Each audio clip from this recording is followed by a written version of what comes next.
माझं नाव उषा गोडांबे. माझा प्रॉब्लेम म्हणजे मला हिमोग्लोबिन फार कमी असायचं नेहमी.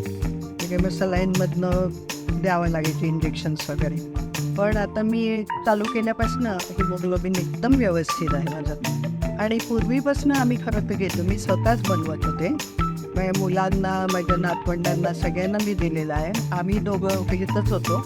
पण मध्ये माझ्या पायाचा त्रास झाल्यापासून मी ते बंद केलं आणि मग माझं हिमोग्लोबिन खूप कमी झालं. डॉक्टरांनी मग सांगितलं की हिमोग्लोबिन फार कमी येतं आहे. मग मी पुन्हा हे नाचणी सत्व यांचं माझ्या मुलीला मिळालं, सापडलं तुमचं हे सोनकण.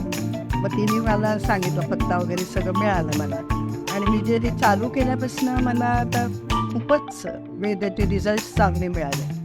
तर माझं सांगण्याचा उद्देश हाच आहे की आपल्याला नाचणी सत्व म्हणलं की असं वाटतं की फक्त मुलांना, लहान मुलांना द्यायचं आहे. पण तसं नाही आहे. बालवापासून वृद्धांपर्यंत कुणीही हे घ्यावं आणि त्याचे उपयोग फार आहे. म्हणजे आता सोनकण म्हणजे सोन म्हणलं म्हणजे आपल्याला सोनं, अंगावर मिळवायचं सोनं नाही, हे आरोग्याचं सोनं आहे. आणि महत्त्वाचं सांगायचं म्हणजे मला 3 वर्षापूर्वी माझ्या पायाचा प्रॉब्लेम झाला. सायटिका तर आहेच आणि फ्लॅट फूट झाल्यामुळे माझ्या ॲक्टिव्हिटीज खूप कमी झाल्या.